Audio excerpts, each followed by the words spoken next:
pag bumibisita kasi sa amin, we make it a point na tinuturuan namin yung mga visitors namin about natural farming. Ang survival rate namin doon nasa 85 to 90% po. Wow!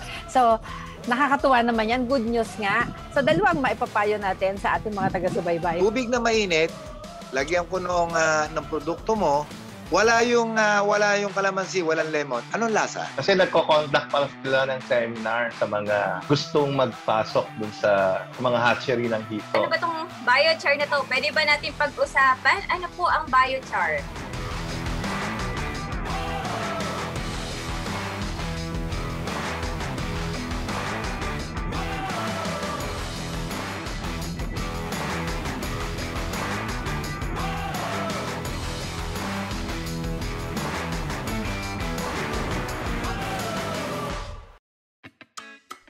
Magandang araw, ako po si Amy Boyko at ito ang Agree Ka Dyan.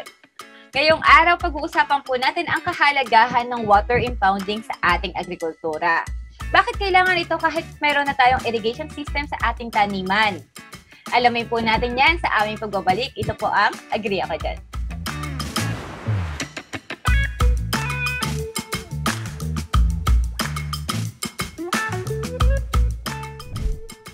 Nagbabalik po ang Agree Ka Dyan. Ngayong araw, makakasama ko po ay hindi na bago sa atin. Siya po ang presidente of San Felipe Farmers Association. Galing nga po siya ng Zambales. Kasama po natin ulit si Sir Melchor Cordero. Hello, sir. Hello po, ma'am. Sir, last time nakasama namin kayo tungkol po sa pagtatanim ng palay, no? At napag-usapan natin na irrigated ang inyong area. Ngayon naman, pag-usapan natin itong water impounding nyo dyan sa inyong lugar. Kaya, tanong ko nga, bakit parang meron na tayong irrigation, ba't kailangan pa natin maglagay ng sariling water impounding? Kasi po, ma'am, yung water source natin sa taas ng bundok, kulang na po pagdating sa irrigated. So, yung dulo dito sa bayan, hindi na po nakapagtanim po second na cropping. So, naghanap ako ng paraan, yung mga ilog, trinas po namin para pumasok dito sa bukirin, dito sa hindi naabutan ng irigasyon. Ano ba itong water impounding para sa kaalaman ng ating mga kababayan? Yung water impounding system, sir, ano po ba ito? Yung water impounding po natin, yung madam, yung istakan natin ng tubig yung ilog, takin natin lahat ng tubig. So yun po yung dahan-dahan nating i-distribute sa bawat taniman. Ayan. So kaya kontrolado rin po natin yung tubig para hindi po tayo kapitin balang araw na mag-El Niño kasi kailangan po natin i-controlin yung tubig. Hindi po yung kailangan na bitawan natin lahat. So yun po yung tinatawag naming water impounding, yung talaga may stock yung tubig sa isang lugar. Opo. So paano ito naging posible sa lugar nyo? Ano yung mga ginawa natin para po magkaroon tayo ng sariling water impounding? Una, madam, kailangan talaga yung magastos. Kailangan natin ng mga heavy equipment, kagaya ng backhoe. Kailan hukayin po natin yung ilog. Andin pag nailalim natin yung ilog, siyempre madam, yung tubig, doon mag-iipon yan, parang lawa na malaki. So itatrans din po natin yun para doon talaga yung talaga yung ipunan ng tubig. Mayroon po siyang intake na papasok sa bukirin na kontrolado po ng tao na padaluin lang yung tubig. Yung sukat lang ng tubig. Ganun po yun. Opo. So, gumamit kayo ng mga pipes dyan? Malalaking tubo. Simento, ma'am, kagaya ng imburnal, lalagyan na lang namin ng flashboard. Flashboard. Opo, para makontrol mo yung pasok lang ng tubig. Paano kayo nag-select ng area para dito sa inyong programa? Sa inyong project? Ma'am, ano ilalagay? Hindi na po namin na sinilik yung kasi yung ilog kasi, madam, nakagawa pa hanggang 1986 pa po, madam, yung ginagawa So, yun ang gusto ko sana ma-develop yun na maging parang dam din siya, ganun, parang overflow dam kung tinatawag ng niya. Na pag tagulan pwedeng buksan, pag ganito pwedeng sarhan. Oo. Ngayon hanggang ngayon, madam, wala pa nga po. So ginagawa namin ng paraan yung mga water impounding namin na makapag-ipon kami ng tubig. So salamat naman kasi ngayon lang po namin nagawa yun, ma'am. Kasi yung mayor namin talagang nakatutok sa agrikultura. So natutulungan niya kami sa pagdating sa paghanap namin ng tubig. Opo. So, gaano ba kalaki ang gaano ka-importante ang tubig sa ating magsasaka? Madam, sabi nga nila, yung tubig po, madam, sa atin nasa sakahan. Ang sabi nga nila, ma'am, ang tubig ay buhay. Oh, di po ba, ma'am? Ang sagot ko nung kay Senador Villar, ma'am, paano naging buhay ang tubig? Ay kung ngayon dumaloy sa ilog, diretso ng dagat, di walang buhay.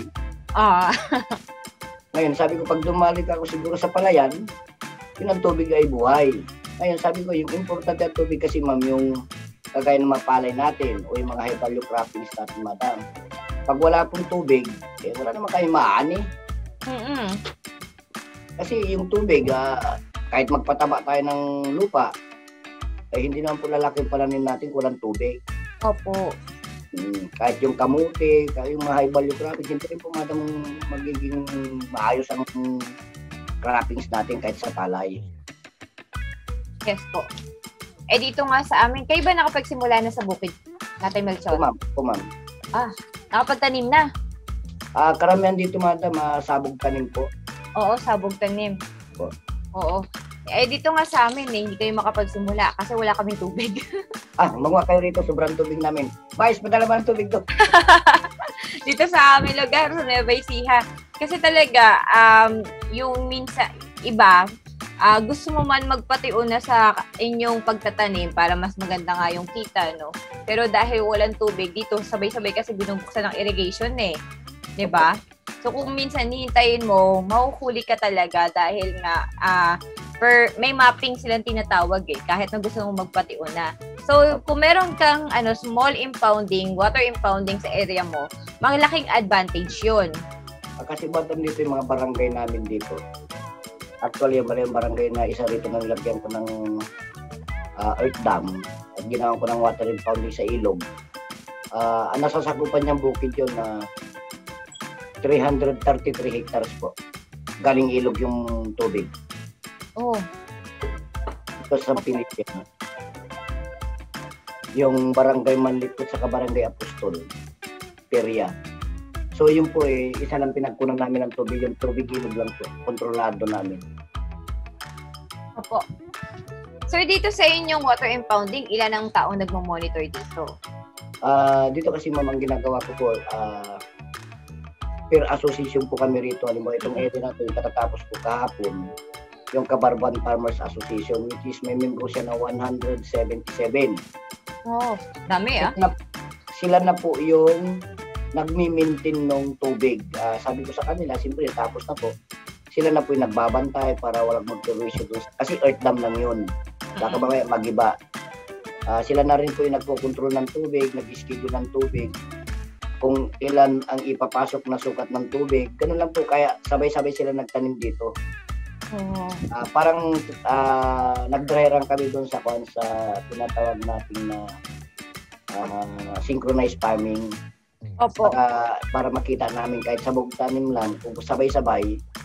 Kasi yung deliver po ng tubig, mamimintin po namin yung kung paano namin kontrolin yung papasok na tubig. Kasi pag sobra naman po, nasisira Oo. So, siyempre, tinitipid din namin madam yung tubig namin. Siyempre, pag summer na, yung ilog medyo mahina na yan Kaya kailangan matrans mo na siya para magkaroon tayo ng water impounding na malaki. Tama. Itong water impounding system nyo is parang maganda rin kasi pagdating ng tagtuyot, meron kang tubig na nakaabang. Opo, meron po. Oo. Hindi ka mababakante. Nakakailang cropping ba kayo dyan, sir? Actually, ma'am, dito hanggang 3. 3. Last year, 3 po kami hanggang 3rd cropping. Oh. And ngayon, nung last year, nagka-problema ba kayo sa tubig? Wala pa yung water impounding natin na to tama? Opo, kaya nga ma'am, last year, yung nga po, nag-usap kami ng mayor dito, sa kaming congresswoman namin dito sa 2nd District, kung po pwede, yung gumawa ko ng project proposal na matranslate ng ilog na ipasok doon sa Pukirin during summer na ganito po. Pumayag naman si Mayor at si Congresswoman na tulungan nila yung mga farmers, which is okay naman po ngayon na sobra-sobra pang ang tubig. Sabi ko baka, kung kukontrolin kasi nila madam, baka mag-iba yung earth dam namin Ah, kasi malakas pang ilog. maagos pa. So siguro pag may pakita ni Madam Yana yung picture namin sa Earth Dam at saka yung dam namin doon sa irrigated, eh siguro ma'am makikita niyo doon kung paano kalaki yung sinusupply namin ngayon. Mm-mm. So halos buong bayan ng San Felipe ngayon ma'am nakapagsigang crop na, nakapagsabog tanim na. Yes, sir. Paano nyo pinipili yung lugar kung saan itatayo yung dam? Kasi po ma'am dito sa amin, dito sa San Felipe, may mga dike protection po yung bayan namin. Mm-mm. So pag yung dike protection na may mga butas pina-imbornal, sabi nila, di ba, yung exit water pwede lumaan. Yun po yung pinipili ko lugar, which is mataas naman, parang nasa baba, madali na lang masabugan ng tubig. Mm-mm. Yung po yung tinatrans yung tapat nun. Mm. So lahat ng beneficiary na aswasyon, ilan ang doon sa Earth Dam na yun, ang benefits ngayon, 4 na aswasyon po na malalaking aswasyon. No? So lahat, isang pinanggagalingan po ng tubig. Oo. Sir, hindi ba sapat yung mga irrigation system na meron tayo ngayon? Madam, kasi hindi naman sa ako kalabanan niya. Kasi yung ginawa nilang irrigation system namin, which is parating kine-question, hindi ko maintindihan bakit ganun yung sistema.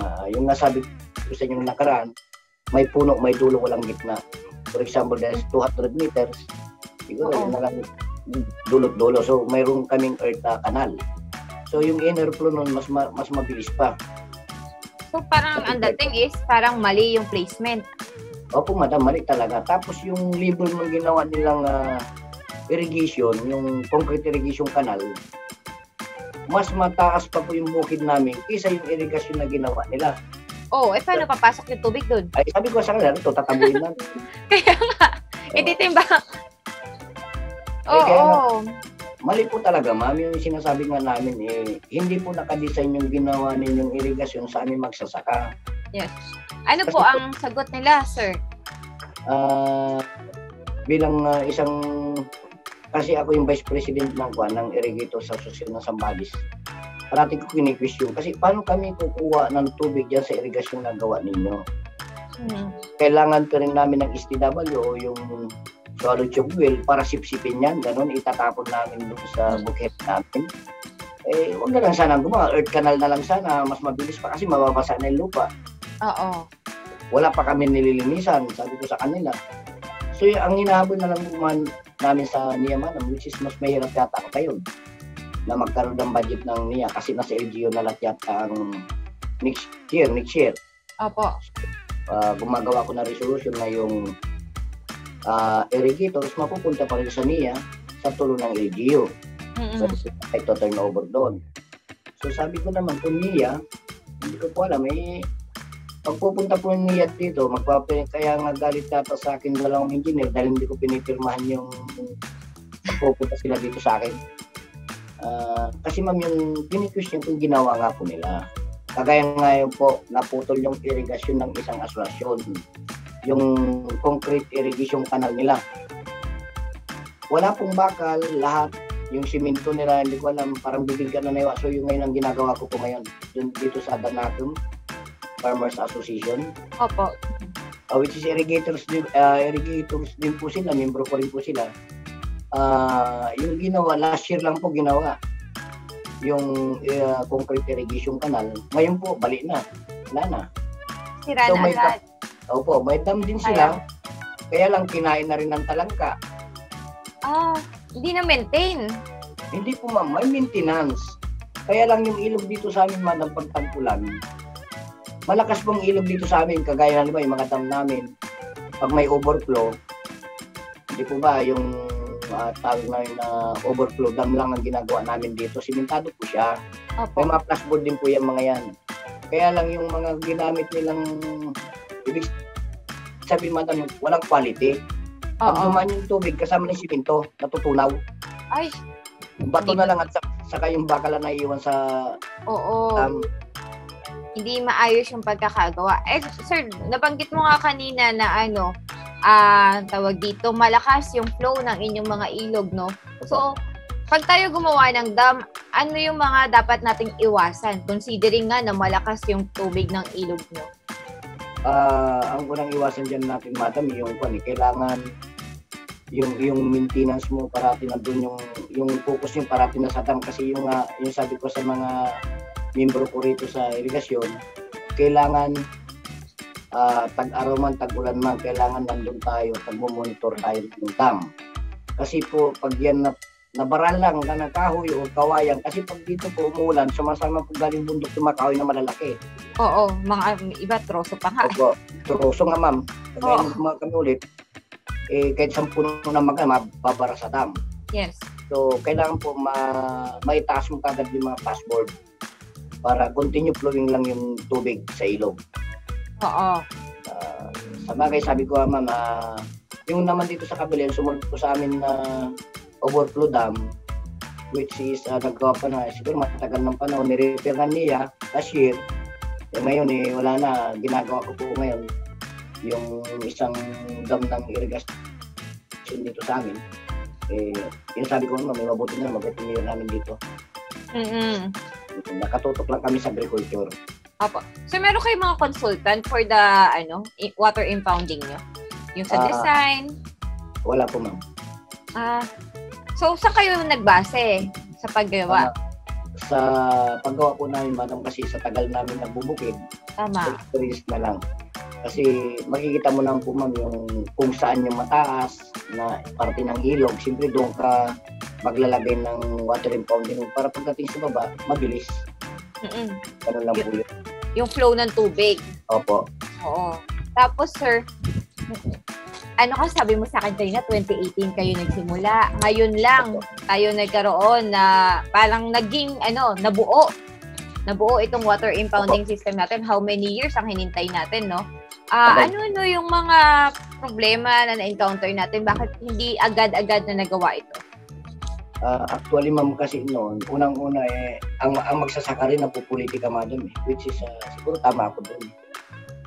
Pag malayo ka doon sa kalan, lang, ganun lang. So, swerte namin ngayon at kakampi namin ng mayor, na-implement po namin ngayon, kakampi namin ng LGU. So, that is 2018. So, ngayon parang full support lahat ng kailangan na ibibigay naman. Opo, ma'am, hanggang ngayon na diesel namin, ganun, yung equipment namin, talagang full support po yung mayor namin dito ng LGU. Yung bang water impounding nyo, may motor ba yan? Wala po, ma'am. So, talagang free-flowing lang yung tubig. Parang inarangan, parang lang natin, hinarangan natin. Opo. Para makuha natin yung tubig. Opo. Tapos, meron tayo ulit na pangharang para makontrol natin yung labas ng tubig. Dito sa ating water impounding system, lalakas ba ang kita natin? Yun na nga, madam, sabi ko, pag ito, yung yielding production, itong second cropping, pag hindi pa natin itaas yung yielding production, palagay ko siguro yung utak na natin nagsasaka may problema. Kasi binigay na lahat, no? Andiyan na po lahat binigay na natin yung pini, libre, pataba nung nakaraan, libre. So siguro naman ngayon, sabi ko nga, kagaya ka nag-award na naman na mabini, siguro pag hindi pa tumaas ang production natin sa palay, siguro may diferensya yung isip mo na magsasaka, madam, o yung utak na magsasaka. Oo. Last year tayo nag-seminar, nag-meeting, yung nasabi ko, madam, yung sa aking obserbasyon, kahit punuin natin ito ng makinarya, kung ang magsasaka natin, hindi natin na-orient sa pagsasaka. Kagaya po yan naman, diba, kagaya ka ng isang araw, may dumating dito na demo ng gamot. Isa lang sinabi ko sa kanila, yung gamot, lahat ng gamot pare-parehas, yung content lang ang pare-parehas. So, ang dapat nyo, kung gusto nyo mag-demo rito, yung utak na magsasaka, i-demo nyo. Yun ang mainam dyan. Kasi ako dito, sir, lahat ng gamot po pwede. Ang hindi lang, ang kakulangan lang dito kako yung partisipasyon ng DA, halimbawa yung lupa namin, masuri sana kung ano yung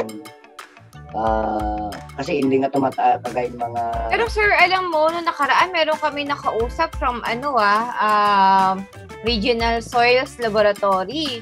Opo. Ang pag-soil analysis ay libre, ha? So, kung gusto mo malaman yung kalagayan ng iyong lupa, pwede mong dalhin yung sample ng lupa mo dun sa kanila para, o kahit sa munisipyo, para mapatesting at makita kung ano yung mga kakulangan ng lupa mo.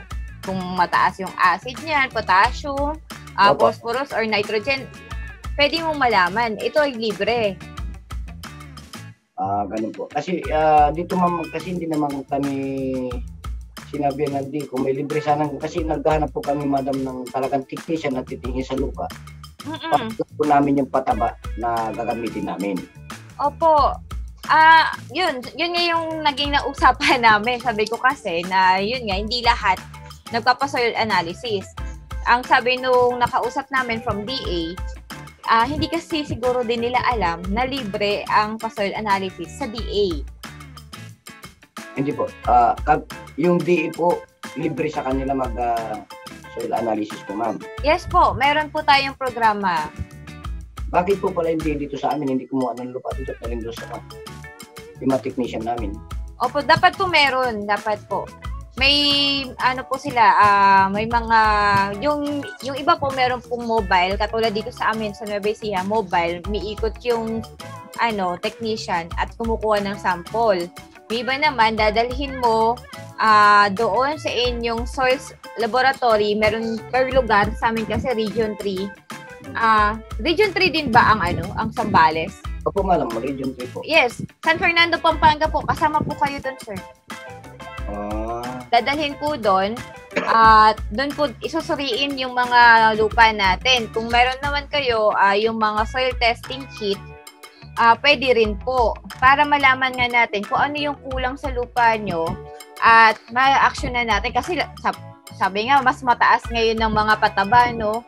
Kung ikaw ay bibili ng pataba tapos hindi naman pala yun yung kailangan ng lupa mo dahil hindi mo nga alam kung ano yung kakulangan ng lupa mo, gumastos ka lang. Hindi naman na tataas yung yield mo dahil mali yung ginagamot mo dun sa lupa. Ayun, sir. Pwede ko sigurong ibigay sa inyo yung contact number dun sa Regional Soils Analysis para karoon din kayo ng soil testing dyan sa lugar nyo. Ay, salamat po ma'am. Actually ma'am, siyempre hingin ko sana yung pagkakataon ni Madam Kiana. Pag nagkaroon kami ng demo, siguro yung sabi ko man hamon ko doon sa technician o yung nagtitinda ng gamot, papera namin kayo ng land area. Kaya sabi ko, sana 100% na hanggang maani yung demo na yun nag-aral yung mga tao doon. Parang farm school. Opo, yes po. So sabi ko kay Madam na kung may time siya, darating yung mga technician, nandun kami para time to time na nakukuha namin, nasusubaybayan namin yung dinidemo ng mga technician. Opo. At maganda yan kung at kung maabot, hindi ko lang kung aabot yung oras ni Kiana sa amin. Pero sir, dito sa ating water impounding, ano yung mga paano magiging matagumpay itong ating water system ngayon na meron na tayong water impounding? Yung nga madam, ang ginagawa ko nga kasi yan, para ipamulat ko sa niyan, ay ito yung tubig namin. Ito yung source of water namin. Hindi ko alam madam, bulak yata. Ito yung madam, libasan niya, irrigators kami rito. Ito, pumunta dito yung niya manager. Ang dami palang source of water dito. Ay, sir, maraming source of water dito. Kasi kami lang kami ng bundok, may batis kami, may ilog kami. Pwedeng gumawa ng napakalaking water impounding ng San Felipe para kahit ba kapitbahay namin na bayan, bibigyan namin. Pero, yung sabi ko, ma'am, silip-silip lang kasi engineer siguro hindi maintindihan, nag-transit lang. Wala na, papirma na sila sa akin. So, nakakadala. Ngayon, tumadama, ginawa ko, yung ginagawa ko ngayon, pinupus ko parati sa kanila. Na ito yun. Parati nila sasabihin sa akin, ma'am, na pasensya na po kayo, chairman, kasi wala pong pundong malaki ang niya. So siguro naman po, kung tutulungan niyo ako maglatag ng tutulungan itong proyekto ko na may paabot to sa mataas na panan niya, siguro naman po walang hindi. Kasi mayroon lang tayong budget yan. Kaya nagtatanong ako dito sa 2nd District representative namin, si Chair Deloso Montalya, ma'am, bakit po ganito? Wala po kaming irigasyon o hindi natuloy ang irigasyon namin sa San Felipe. Kaya tatawagan yun niya, pupunta rito sa amin. Hanggang galit lang po yung representative namin. Pasyal silang pasyal. Pag lumamig na yung congressman namin, wala na naman. Ganun lang. So ngayon, madam, yung ginagawa ko ngayon, pagkatapos ng mga proyekto namin, tatawagin ko rin niya para sa blessing, para makita na naman nila ginawa ng magsasaka para sa niya. Hindi na po niya ang gumagawa para sa magsasaka. Magsasaka po ang gumagawa para sa niya. Di po ba? Opo. Ayan. Ito ay maganda. Eye-opener din po sa ating mga kababayan. Ay, sa ating sa NIA para din po ma-actionan po yung ating mga pangangailangan pagdating po sa pagsasaka. Sir, magbre-break lang tayo pero babalik po tayo. Ito po ang Agree Ako Dyan. Agree ako dyan.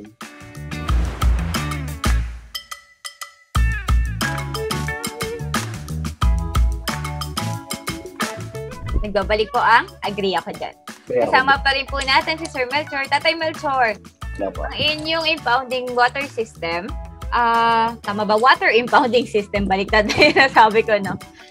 Ito may iba pa bang gamit maliban sa ating pagsasaka? Madam, siguro dito sa amin San Felipe, wala akong alam na iba pang gamit dito sa ginawa namin, kundi talaga sasakahan lang. Kasi hindi naman po pwedeng inumin ito kasi ilog pa siya. Oo. Suitable for drinking, ganun lang. Kasi actually yung madam, yung tama sabi ni Sir kanina during rainy season, natutulungan din namin kasi madam yung kanin. Kasi nauhukay namin yung ilog. So pagdating ng tagulan, hindi papasok sa amin yung ilog. Kasi malalim yung hukay namin sa ilog. Oo. Gano'ng kalalim ang hukay? Actually, ngayon siguro nasa 10 feet yung hinukay namin. Mahaba pa. Oo. So, pag umulan at natanggal yung trans, dire-diretso lang malalim ang ilog. Opo. Bali, gano'n ba kalaki yung area na sinakop natin for the water impounding system natin? So, ngayon, madam, yung masasabi ko lang nasukat yan, yung lapad ng ilog. Gano'n talaga yung kinuha nyo? Opo. Gano'n po kalapit sa ilog? Ang ilog po kasi, buong ilog, inarangan namin. Oh. Yung lapad lang niya. Opo. Para walang lumabas papuntang dagat. Oo. Gano'ng katagal natin ginawa itong water impounding natin? So siguro ngayon, ma'am, nasa 8 days na po kami. 8 days? Opo. Yung mismo paggawa? Actually, ma'am, marami po kasing ilog dito pinatras sa amin dito. Pero yung per barangay, 2 araw, 3 araw, bawat ilog, ganun. Ginagawa yung water impounding? Tama? Opo. 2 araw. Kayang tapusin ng 2 araw lang?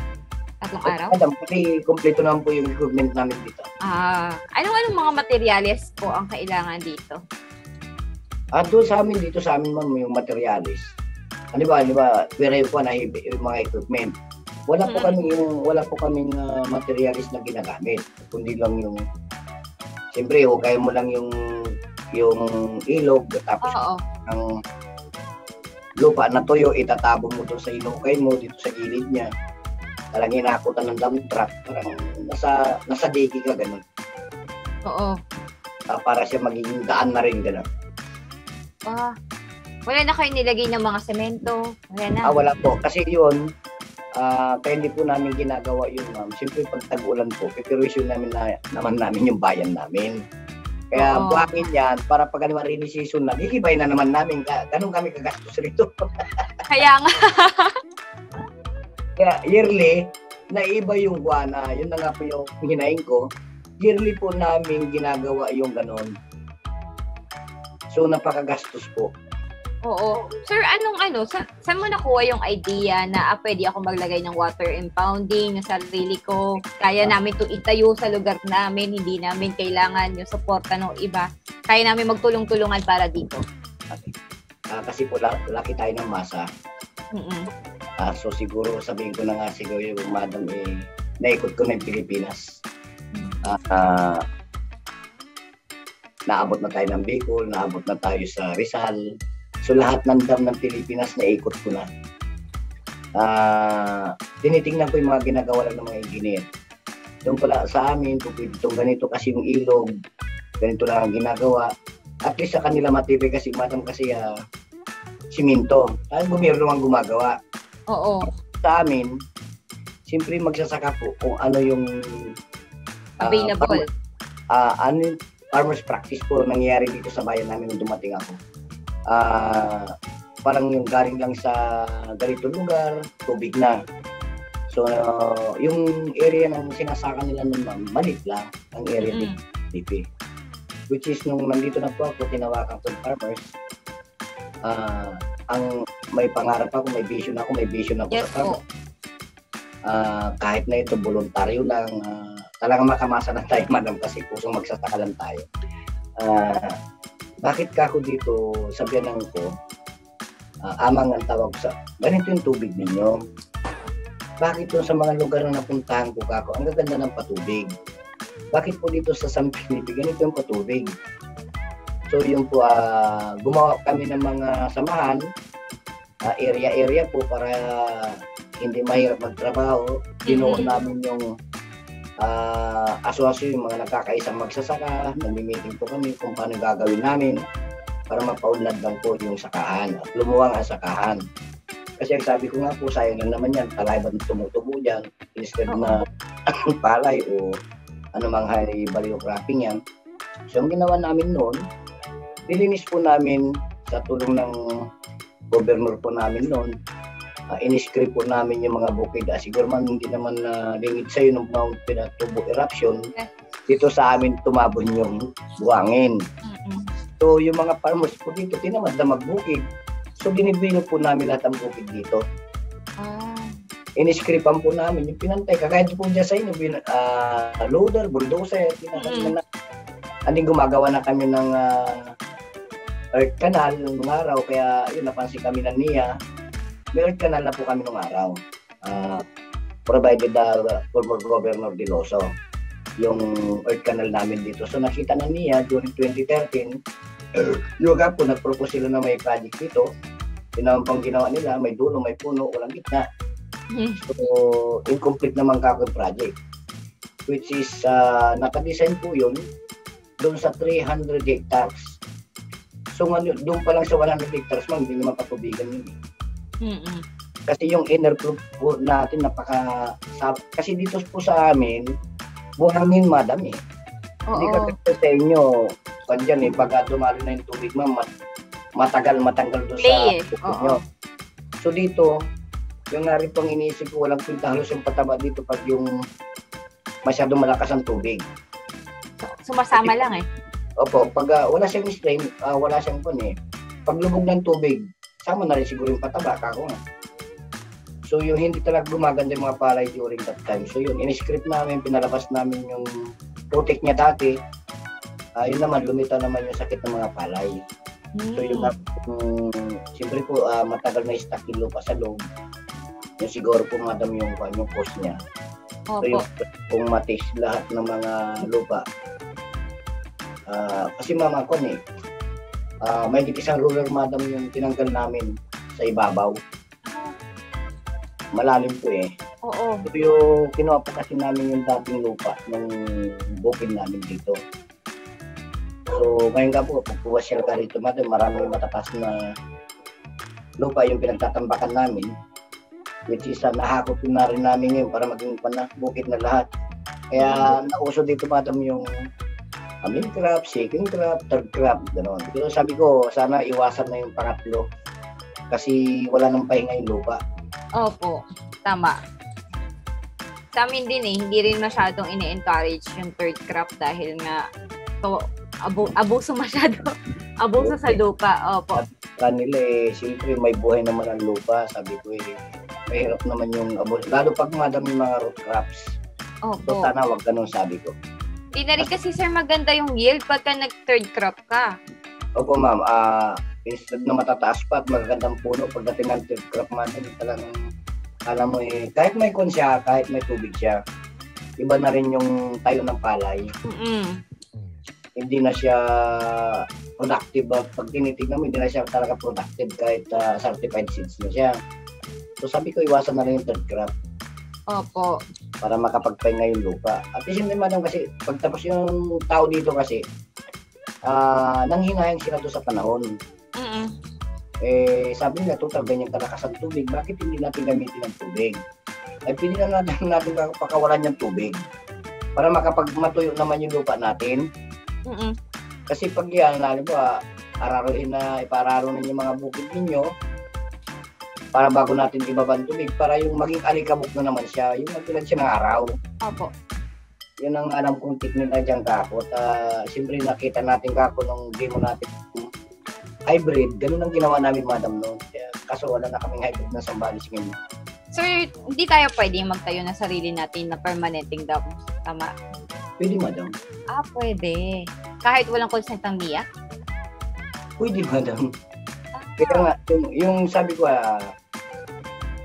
ito, tinayo namin ito. Wala po, siyempre, ba't nila sasabihin, madam, na amin yan. Pag ako sumagot sa kanya, parang naging inyo, anong proyekto nyo, gano'n. So, kaya pag nagkipag-meeting ako sa niya, tawag nila sa akin, attorney. Opo. Yung sabi ko kasi, ma'am, ganito, ano ba yung mission and vision ng niya? Basahin niyo muna kako yung just ako. Diba kayong taga-provide water, lahat kung paano nyo mabuhay yung magsasaka. Mabuti nga, naging Pangulo sa Duterte, madam, di talo sana kami magsasaka. Sa equity pa lang, madam, mamamatay na tayo magbayad ng irigasyon nila. Oo. Di mas maganda ka kung bakoy na lang namin irigasyon yan, hindi na kami magbabayad, yung walang niya. Ito talagang papatakbo naman namin kako yung tubig sa kanal namin. Opo. Kasi ang gusto kong proyekto, madam, yung hindi lang siya matibay, kundi ang pananaw natin doon, madam, kung paano natin kahaba pakinabangan ng isang proyekto. Kung ano naman yung maidudulot ng proyekto sa kahabaan ng panahon, at makikita naman nila magsasaka kung ano lang kalidad ng buhay. Yun ang pangarap ko, madam. Yun ang matanong ko. Yes, opo. And yun din po ang pangarap natin, no, lahat. Na makuha po natin itong tamang mga yung mga pakinabang po sa mga proyekto na binibigay sa atin para tayo din makapag-produce ng maganda. Parang ibigay niyo sa amin yung tama, ibabalik namin sa inyo yung tama. Ganun lang naman, give and take po tayo.